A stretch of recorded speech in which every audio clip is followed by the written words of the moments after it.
My dear students, welcome to the Digital University. Myself Niton Sheikh, I am an English teacher. Today we are going to discuss about narration change. এর আগের দিন আমরা voice change নিয়ে আলোচনা করেছি, এবার আমরা ন্যারেশন চেঞ্জ নিয়ে আলোচনা করব। প্রথমে আমাদের জানতে হবে যে ন্যারেশন চেঞ্জ কি। এই ডাইরেক্ট স্পিচ, ইনডাইরেক্ট স্পিচ এখান থেকে এরকম হচ্ছে, দ্যাট বসে যাচ্ছে, হিটা হিম হয়ে যাচ্ছে, কোনো জায়গায় আই হচ্ছে, সেটা কেন হচ্ছে সেটা আগে আমরা প্রথমে জেনে নেব। এখানে দেখো আমি দুটো সেন্টেন্স লিখেছি, Rahul said to me I am well. এখানে দেখো একটা কমা দিয়েছি আর এখানে কোটেশন দিয়েছি। নেক্সট সেন্টেন্স এখানে লিখেছি, Rahul told me that he was well. এই দুটোর মধ্যে ডিফারেন্স কি? এবার ধরো রাহুল একটা ব্যক্তি আমার সামনে বসে আছে, হ্যাঁ, এবার সেই রাহুল আমাকে কি বলল যে আই অ্যাম ওয়েল। রাহুল এই কথাটাই কিন্তু আমাকে বলেছে, কি বলেছে রাহুল? আই অ্যাম ওয়েল, আমি ভালো আছি, এটা রাহুল বলল। ওই সেন্টেন্সটা আমি যখন হুবহু যা বলেছে সেটাই যখন আমি বলছি তখন সেটা কি হচ্ছে? ডাইরেক্ট। রাহুল কিন্তু এই কথাটাই তার মুখ দিয়ে বলেছিল, আই অ্যাম ওয়েল। এবার এটা হলো, এবার আমি যখন এই কথাটা কোনো তৃতীয় ব্যক্তিকে যখন আমি বলছি যে এই জানিস রাহুল বলেছিল যে সে ভালো আছে, তখন তো আমি সেটা বলবো যে রাহুল বলেছিল আমি ভালো আছি। তখন কি বলবো? যে রাহুল বলেছিল যে সে ভালো ছিল, তাই তো। তাই এখানে হচ্ছে Rahul told me that he was well. এখানে আইটা এখানে কে? যদি বলি যে রাহুল বলেছিল যে আমি ভালো আছি, তাহলে তো আমি যে বলছি আমি ভালো হয়ে যাচ্ছে, কিন্তু আমি তো ভালো না, এখানে আমার কথা তো বলা হচ্ছে না। এখানে কার কথা বলা হচ্ছে? রাহুলের কথা বলা হচ্ছে যে সে ভালো ছিল, তাই তো। তার জন্য আমি কি বলবো? রাহুল বলেছিল যে সে এখন ভালো আছে, সেই কথাটা বলেন, তখন ভালো ছিল, যাতে পাস্টে ঘটেছে। রাহুল বলেছিল যে, রাহুল আমাকে বলেছিল যে সে ভালো ছিল, তাই তো। তো এটা হচ্ছে, এটা direct speech I am well. এটা হচ্ছে, আর এটা হচ্ছে কি? Indirect speech. কারণ এই কথাটা আমি কাউকে, অপর কোনো একজনকে আমি বলছি, তার জন্যই এটা আমাদের শিখতে হবে যে ডাইরেক্ট স্পিচ থেকে ইনডাইরেক্ট স্পিচ এবং ইনডাইরেক্ট থেকে ডাইরেক্ট স্পিচ। সাধারণত তোমাদের যেটা করতে হয়, ডাইরেক্ট স্পিচে একটা কোনো সেন্টেন্স আছে, সেই সেন্টেন্সটাকে তোমাদের ইনডাইরেক্ট স্পিচে তোমাদের নিয়ে যেতে হয়। আমরা গল্প বা বিভিন্ন কবিতা বা এগুলোতে আমরা সাধারণত কি দেখতে পাই? কোন ধরনের সেন্টেন্স? Indirect speech. কিন্তু আমরা ডাইরেক্ট স্পিচ ব্যবহার করি কোথায়? সব থেকে বেশি ব্যবহার করি বলো তো? প্লে। প্লে মানে কি? খেলা করা না, এখানে প্লে মানে হচ্ছে নাটক, ড্রামা। আমরা সব সময় নাটকে দেখতে পাই যে ডাইরেক্ট স্পিচে বেশিরভাগ লাইনগুলো লেখা থাকে। কারণটা কি? কারণ ডাইরেক্ট স্পিচে তো ডাইরেক্ট তো তারা কথা বলবে। আমি একটা ক্যারেক্টার, পাশে আরেকজন ক্যারেক্টার আছে, আমি বললাম তুমি কেমন আছো, সে কি বললে যে আমি ভালো আছি। এইভাবে দুজনের মধ্যে যে কথোপকথন হয় সেটা তো ডাইরেক্ট স্পিচে হয়। ডাইরেক্ট ওই একটা কথা বলছে, যে ওদের কথাগুলো কি কোটেশন থাকে সেগুলো, তাই তো। তাই নাটকে কি বলা হয় সেগুলো সবসময় কোন ধরনের সেন্টেন্স থাকে? ডাইরেক্ট স্পিচে লেখা থাকে। এবার এমনি নর্মাল স্টোরিতে আমরা কোন সেন্টেন্সে লিখি? ইনডাইরেক্ট স্পিচে। তাহলে এইটুকুটা বোঝা গেল তো যে ন্যারেশন জিনিসটা কি। ন্যারেশন মানে হচ্ছে কি? উক্তি। যখন আমি ডাইরেক্ট স্পিচ মানে কি? যখন কোনো স্পিচকে ডাইরেক্টলি তুমি কোটেশনের মধ্যে লিখবে, সে যেটা বলেছে হুবহু সেটাই যখন বলবে তখন সেটা ডাইরেক্ট স্পিচ। আর ইনডাইরেক্ট স্পিচ যখন কারো কথাটাকে তুমি সেকেন্ড পার্সন দ্বিতীয় জনকে তখন তুমি বলবে কাউকে, তখন সেটা হচ্ছে কি? Indirect speech. এবার তোমাকে ডাইরেক্ট স্পিচ থেকে ইনডাইরেক্ট স্পিচে করার জন্য কি কি করতে হয় সেটা তোমাকে জানতে হবে। এখানে যেমন সেড টু মি আছে, সেখানে আমি টোল মি করলাম। কমা আছে, কমার জায়গায় আমি এখানে দ্যাট বসালাম। এখানে আই আছে, আয়ের জায়গায় আমি এখানে হি বসালাম। এখানে এম আছে, এম এর জায়গায় আমি ওয়াজ বসালাম। তারপরে ওয়েল বসালাম। এখানে কমা, ইনভার্টেড কমা আছে, কিচ্ছু নয়। এটা থেকে এটা কিভাবে হলো? অটোমেটিকলি তো কিছু হয়নি যে আমার ইচ্ছা মতো আমি বসিয়ে দিলাম, সেটা তো না। একটা নির্দিষ্ট রুলস আছে।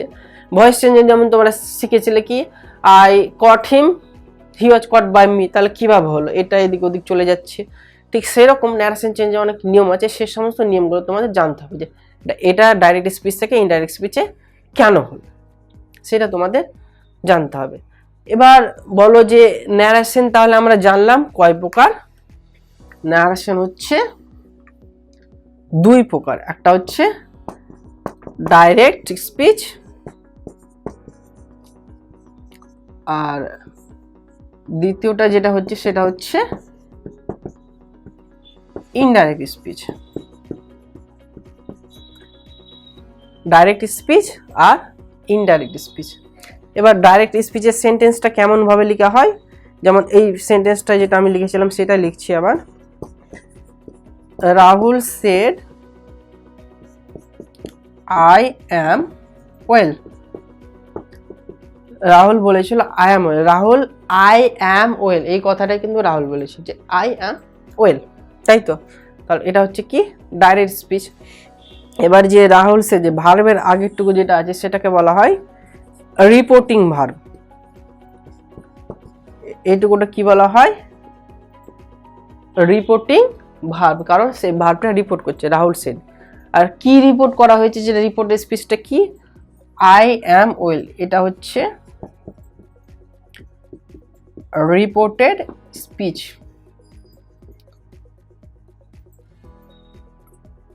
রিপোর্টিং ভার্ব, এটা হচ্ছে রিপোর্টেড স্পিচ। তাহলে কমার আগে যেটুকু থাকছে সেটা কি? রিপোর্টিং ভার্ব, আর পরে যেটা থাকছে রিপোর্টেড স্পিচ। এবার এটা যদি এইভাবে আমি লিখতাম আই অ্যাম ওয়েল কমা দিয়ে আই অ্যাম ওয়েল দিয়ে রাহুল সেড, তাহলে কিন্তু আই অ্যাম ওয়েলটা রিপোর্টেড স্পিচ। যেটা ইনভার্টেড কমার মধ্যে যেটা থাকবে সেটা হচ্ছে রিপোর্টেড স্পিচ, এবং ভার্বের আগে যেটা থাকবে সেটা হচ্ছে কি?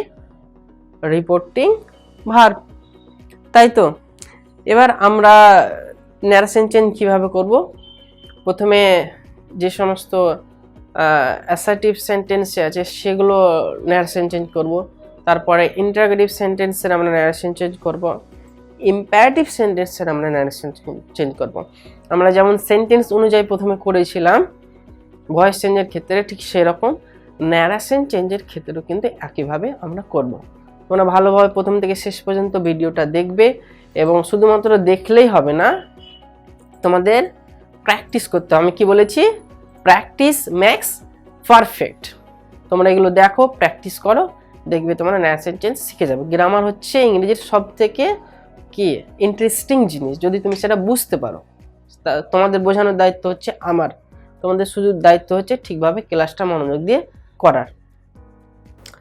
এবার আমরা দেখব যে অ্যাসার্টিভ সেন্টেন্সের ন্যারেশন চেঞ্জের নিয়ম। অ্যাসার্টিভ সেন্টেন্সে কিভাবে ন্যারেশন করতে হয়।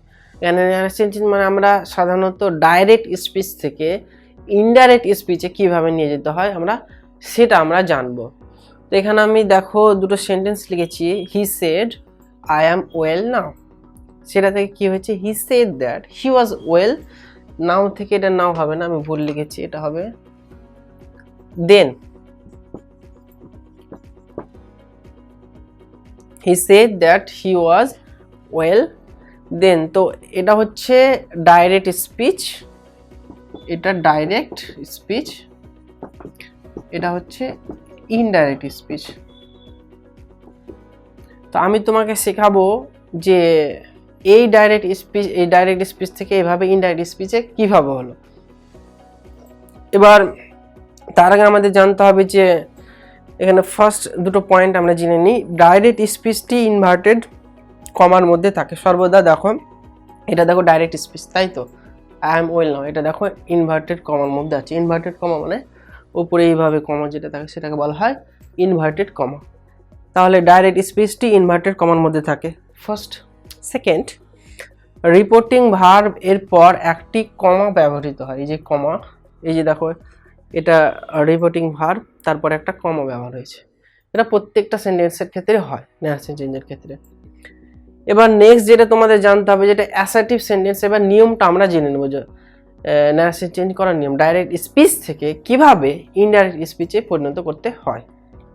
ফার্স্ট রুলস হচ্ছে ডাইরেক্ট স্পিচ থেকে ইনডাইরেক্ট স্পিচ করতে হলে লিঙ্কার দ্যাট ব্যবহৃত হয়। কি বললাম? যে ডাইরেক্ট স্পিচ থেকে যখন তুমি ইনডাইরেক্ট স্পিচে পরিণত করতে চাইবে তখন তোমাকে একটা লিঙ্কার, সেটা দ্যাট ব্যবহার করতে। প্রত্যেকটা সেন্টেন্সে একটা করে লিঙ্কার ব্যবহার হয়। যেমন ইন্টারোগেটিভ সেন্টেন্সের ক্ষেত্রে একরকম ব্যবহার হতে পারে, হ্যাঁ।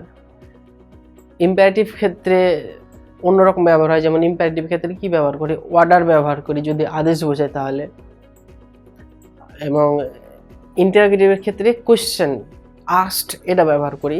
তো যখন ইম্পারেটিভ যাব তখন ইম্পারেটিভ নিয়ে আলোচনা করব।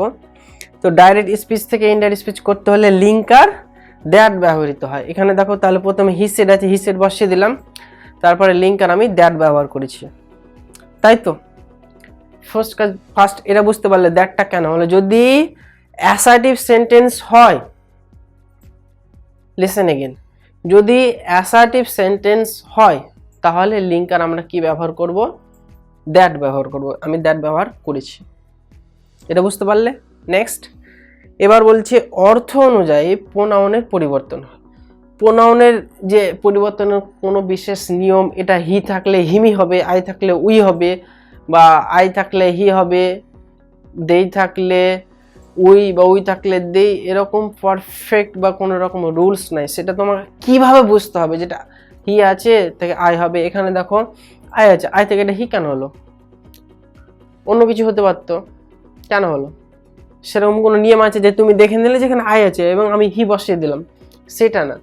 তোমাকে অর্থটা বুঝে, মানেটা বুঝে, যে প্রোনাউনটা অ্যাকচুয়ালি কে সেটা বুঝে তোমাকে করতে হবে, তাই তো। এখানে দেখো বলছে he said I am well now, সে বলেছিল আমি এখন ভালো আছি।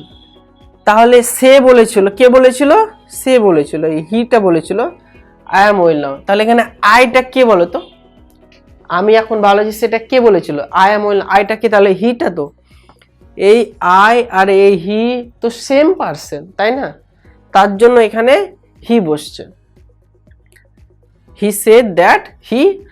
এবার নেক্সট নিয়ম যেটা আছে সেটা আমরা লিখবো এবং আলোচনা করব।